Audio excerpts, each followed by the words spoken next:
One of our favorite shows, Squid Game, is back.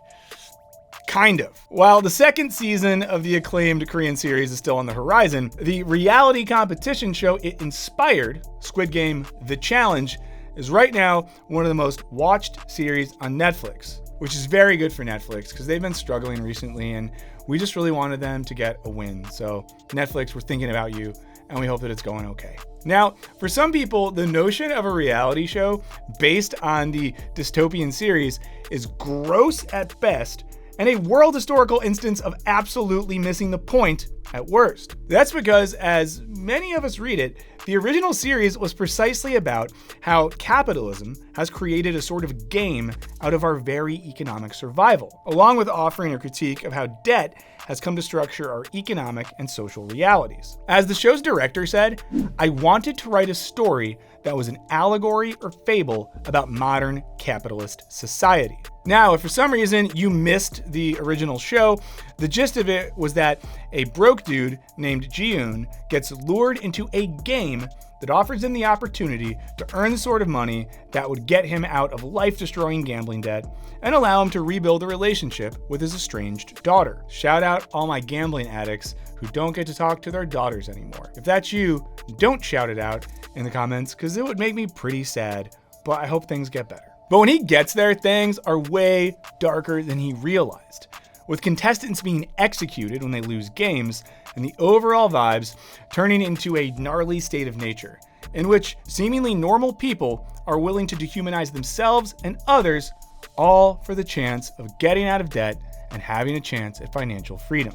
I'll tell you how far I'd be willing to go. Sometimes I think that if I got hit by a car when I was walking and got really messed up, but not like permanently messed up, that it might be worth it. Now, we made a video on the original show, and the TLDR of our argument was it brilliantly highlighted how debt is not a bug, but an intentional feature of our economic and social system.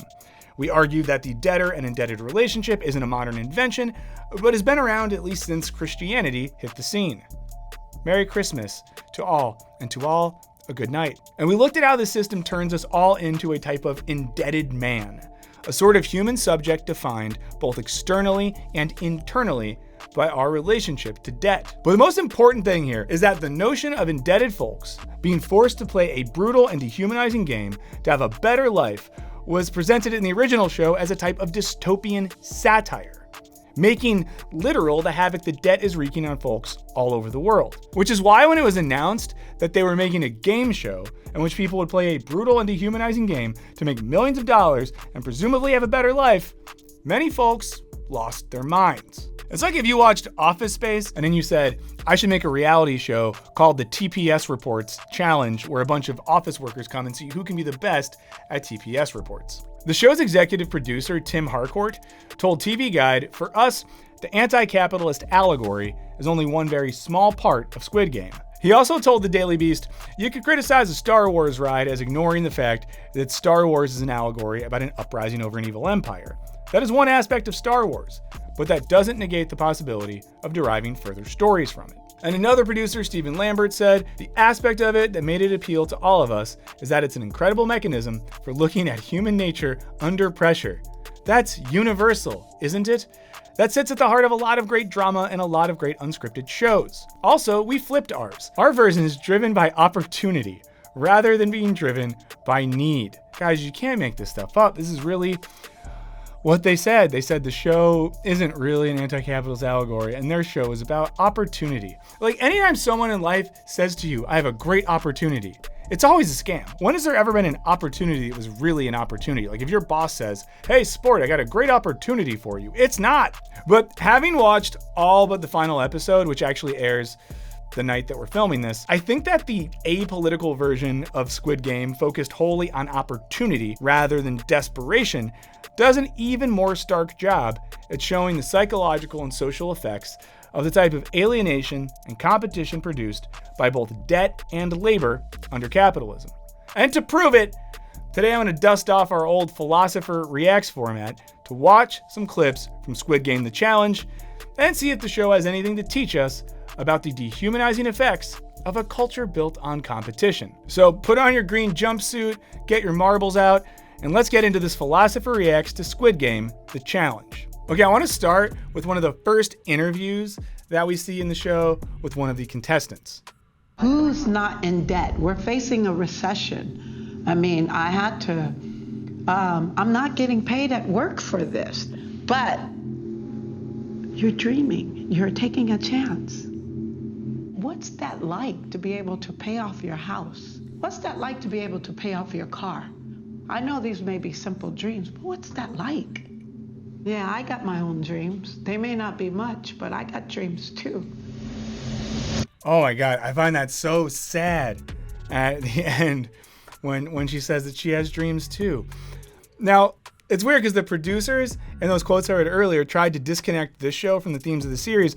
But the first interview we see is someone talking about being in debt and reflecting on the conditions in society that create and perpetuate her situation. And at least in this case, it seems pretty clear that she doesn't want to win the money so she can buy a jet ski and a Maserati.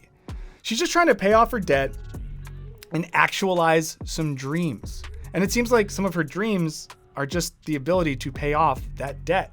In our original video, I talked about Maurizio Lazzarato's book, The Making of the Indebted Man. And I think some stuff he says in this book can add some context to this interview. He writes, debt creation, that is the creation and development of the power relation between creditors and debtors, has been conceived and programmed as the strategic heart of neoliberal politics. If debt is indeed central to understanding and thus combating neoliberalism, it is because neoliberalism has, since its emergence, been found on the logic of debt.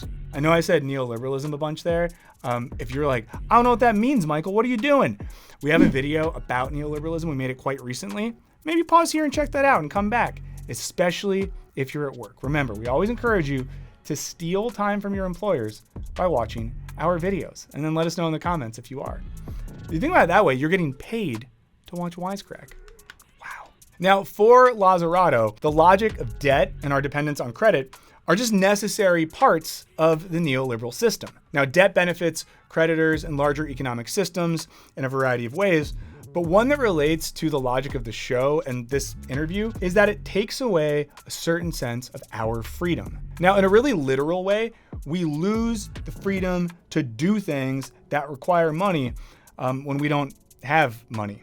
For example, my student debt might keep me from being able to afford a home. So in that way, that debt puts a constraint on that freedom. But in a more existential sense, we can also lose the freedom to just dream about stuff. You know, for example, I might not be able to even dream about taking my family on a trip around the world or something because it's hard to fathom ever having enough money to do so. Now, this is why Lazzarato also writes that the debtor is free, but his actions, his behavior, are confined to the limits defined by the debt he has entered into.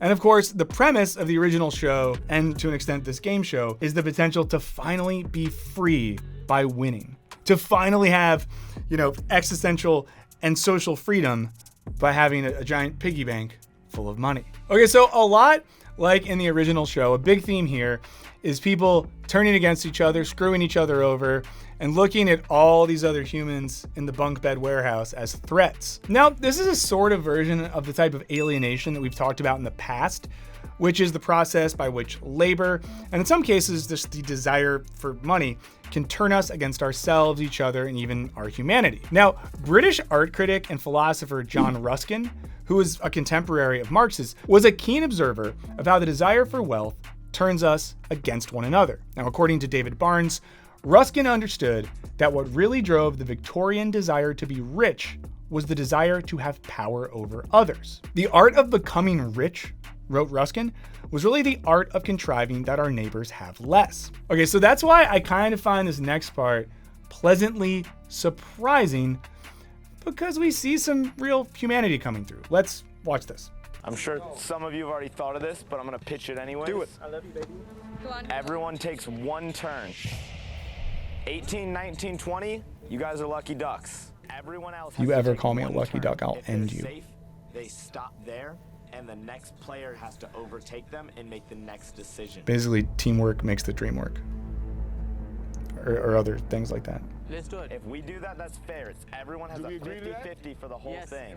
Do we agree to that? Yes. I agree. Okay, so what we see here is contestants playing this bridge game where they got to try to walk across this glass bridge. Half of the glass pieces, boom, they break and you die. Well, you don't die, but you have to leave the game. And one player proposes that rather than an every man for himself model, that each player takes just one jump and they'll have a 50-50 chance of making it. And then the next player passes them, they'll take their 50-50 jump, and so on. Now this means that the players would share a simple 50-50 chance of making it, and then some of the players at the end of the line wouldn't have any risk at all. And this is cool to see because at this point in the show, it felt so cutthroat. It's kind of bumming me out. So this is an instance where it seemed like people wanted to work together, which might be surprising given the alienating conditions we've already talked about. In his book, Mute Compulsion, philosopher Soren Mao talks about how, according to Marx, capitalist labor can be dehumanizing. But that doesn't mean that our humanity is totally destroyed in the process. Mao writes, according to Marx, bourgeois society alienates the essence of the human being. It does not abolish it. This essence, in other words, continues to exist despite its realization being thwarted by a certain set of social relations. So thus far he's saying that bourgeois society does alienate a big part of our humanity, but it doesn't destroy it. It just means that under certain social conditions, it's hard for that humanity to come outside and play. He goes on to say, humans are treated like animals in this society, but they are not thereby transformed into animals.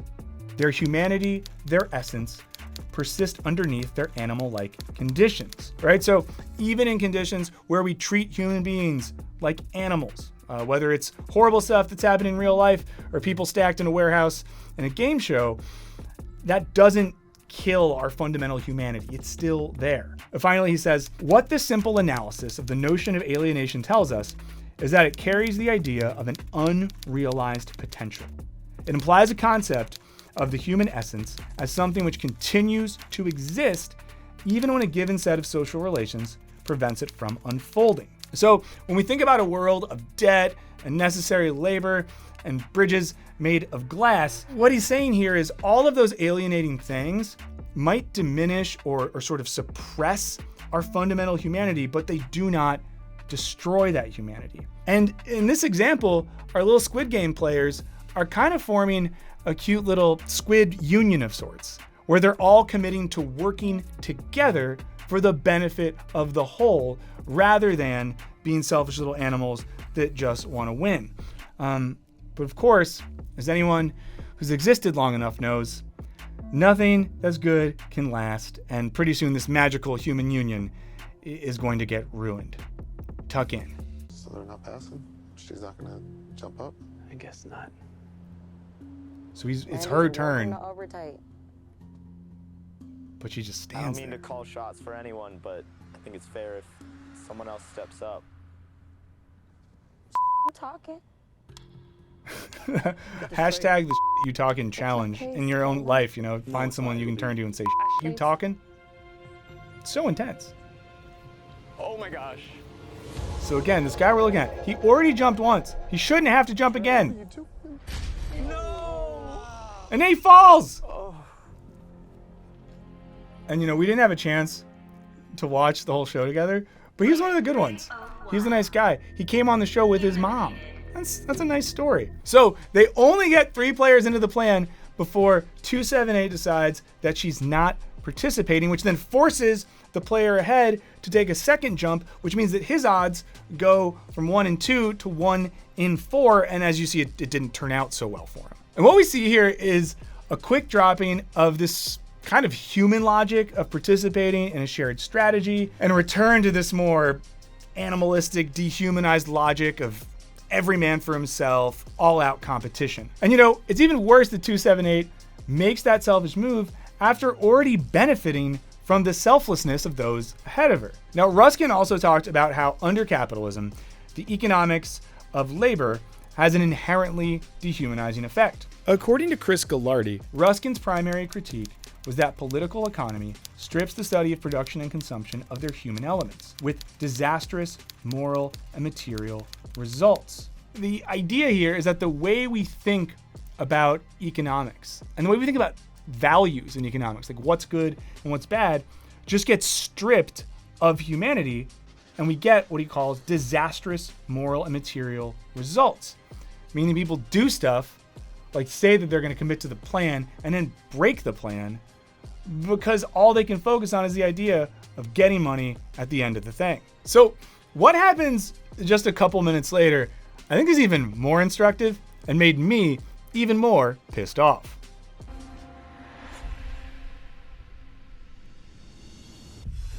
So 278 finally jumps. She makes it, it's fine. She does a little dance. And then the first thing she says is, one of y'all need to pass me up. I ain't hopping down the goddamn bridge. She immediately demands that someone do the thing that she wouldn't do.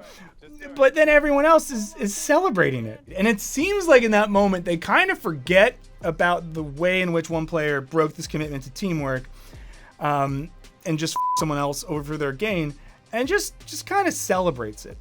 And this makes me think of how systems that are grounded in competition can sometimes force us to quickly forget when unethical or exploitative things happen, as long as those things directly benefit us. Like in this case, the vibe quickly goes from, we had a collective ethical agreement and this one player broke it, to, oh hell yeah, we might get the giant ball of money. Oh my God, money is so good. It's my God. I worship money. I lick money. I need money. I wish money was inside of me. You know, that sort of thing. And I don't know, I was thinking about this when researching for this video, and I kind of wanted to find, a philosopher or a theorist talking about like the amnesia of collective memory, the way in which as groups and as societies, we sometimes sort of selectively forget really odious things that happen when those things benefit us. I couldn't find anything exactly on that. I know a lot of you are very smart. Most of you, all of you are very smart. Some of you are researchers. If anyone knows anything, let me know. Would love to read something about that. Now, Ruskin, in a way that sort of complements Marx's critique of alienated labor, describes what happens like this. He says, divided into mere segments of men, broken into small fragments and crumbs of life, so that all the little piece of intelligence left in a man is not enough to make a pin. The idea there being that we're so divided and broken down under these systems of labor that we kind of lose the ability to be fully human, right? And of course, I know that doing Squid Game stuff on a Netflix show is not the same as working at a textile mill in 19th century England or something like that. But I think there's something similar happening where the pressure to survive exhausts the humanity of the contestants. I think it's fair to assume that in their day-to-day lives, these folks might not be so cutthroat, but under these conditions, elements of their humanity have been exhausted. Like I was thinking about this the other day. When someone has to fire a bunch of people at a company, now I've never had to do that. I don't know if I have it in me, but my initial reaction is like, oh, how evil that someone could just look at a bunch of names on a spreadsheet and, be on with it. But I guess it's not that they're bad people. They're just in a system that has reduced the humanity of others such that what matters is the profit-seeking mechanism and not those people. If you're someone that's ever had to fire people, let us know how it feels in the comments. I'm not trying to be mean to you. I imagine it feels really bad, but that's kind of what I'm thinking of here. Now, unless you think that Ruskin is one of these annoying people that thinks that you're not allowed to have nice things, he does think that there's a good type of wealth. Now, of course, the wealth we get via exploiting people is hollow, but there's one that he thinks is worth pursuing. He writes this in his book, Unto This Last. He says, there is no wealth but life. Life including all its powers of love, of joy, and of admiration. That country is the richest, which nourishes the greatest numbers of noble and happy human beings. That man is richest, who having perfected the functions of his own life to the utmost, has also the widest helpful influence, both personal and by means of his possessions, over the lives of others. And while there's a lot of dehumanizing stuff in the show, there's a lot of really nice moments of people hanging out together in the dorms and forming bonds and crying and hugging and all that sort of stuff. And I think what Ruskin offers here is a really good counter to the dehumanizing and alienating forces of labor that's wholly focused on profit. And reminding us that there's types of wealth and ways to pursue life that aren't just about the giant piggy bank full of money. And also, I wonder if that's why there's gonna be a second season of the original Squid Game, because the guy that wins gets all that money, but at the end he seems like he's like, this money, I'm taking the system down. Okay, so to wrap up, let's ask a question. Is Squid Game the Challenge on par with the original show? Absolutely not. It's an exploitative and vapid reality show that attempts to turn a forceful critique of life under capitalism into a celebration of free market competition and the opportunity to selfishly plot the downfall of others. But I do think the show, at least inadvertently, goes even further than the original in showing how quickly systems based around competition, especially with money as the result, can lead to dehumanization and alienation. In this way, the show might be more similar to our own labor conditions than we might realize. Now, we probably don't live and work in a massive warehouse where we have to choose a random person to sacrifice so that more money ends up in a giant ball we might have access to in the future. But we might feel like if we throw a coworker under the bus, that it could curry favor with our bosses and give us a higher chance of getting a raise. Or maybe sometimes we're jealous over new hires to the company because we convince ourselves that they're gonna cut the line and get our promotion, the one we rightly deserve. Now, if this is the case, it's not because you're a bad person. We think stuff like this because we work in systems that benefit precisely from this sort of dehumanizing competition. Because when you see your coworkers as competitors, well, you're gonna work harder to win, all the while being a more efficient profit-producing machine for the corporation. A corporation which, to be fair, likely does see you as just a number on a spreadsheet, kind of like how these contestants have numbers on jumpsuits. And you know, if you fought against that and you did work to humanize yourself and your coworkers, well, then you might do something crazy, like, I don't know, getting together, talking about your shared struggles at work, realizing you could get more done collectively, forming a union. I don't know. I didn't say it. You didn't hear it from me, folks. You didn't hear it from me. Don't do that. Just listen to your boss, okay? Your boss is your daddy and your mommy and your God. Everything they say is good, okay? You didn't see Jesus out here starting unions on Christmas, you know what I mean? But it really stood out to me that the people on the show were so likely to throw others under the bus to increase the overall prize pot, while they were statistically very unlikely to ever reap the rewards of this behavior. Because basically every time someone gets kicked out, they put $10,000 more in the giant bucket in the sky. And again, this isn't too far removed from the systems we live in, where we're often aiming at some magical ball of money in the future that we'll eventually get if we just work hard and people over. But you know, it's hard to blame folks for playing by the rules of the game, especially when the game is being run by just big, dumb idiots. Now, writing for Tribute, Ben Granger says that Ruskin notes that the word idiot comes from a Greek root signifying an individual with no use to state or society. And hoarding their wealth into pools of dead water, the capitalist is being both unproductive and idiotic in the true sense. We are literally ruled by idiots. So here Ruskin is describing capitalists that just hoard money and do nothing else, and probably sit on the boards of corporations, and they're just idiots, and they're in charge of us. Now, the last thing I'll note, and this is something that's been pointed out by a lot of reviewers of the show, is the fact that the original series showed that the games had an audience, and their audience was a group of rich, ugly, gross Americans who flew in just to watch indebted folks risk their lives and kill their friends for the sake of money. And in this case, it's hard not to then think about who the audience is for this show, why they enjoy it so much, and what ethical implications might be gleaned from those of us finding so much joy in the desperation of others. But that's all for now. I need to get home so I can get ready to watch the finale of the one truly ethical reality competition show, Bachelor in Paradise. But hey, what do you guys think? Have you watched the show? If so, let us know what you think. I'd love to know if you think I'm reading too much into this. Is the show telling us something, even if unintentionally? Are you excited for another season of the original Squid Game? I'd love to hear about it. Thank you so much to the contestants of our good-natured and very human game called Patreon. They're our patrons, and we really appreciate you. Your support means a lot to us. If you're interested in joining this esteemed group, there's a link in the description. You basically give us a little bit of money. You get some extra stuff in return. It helps us.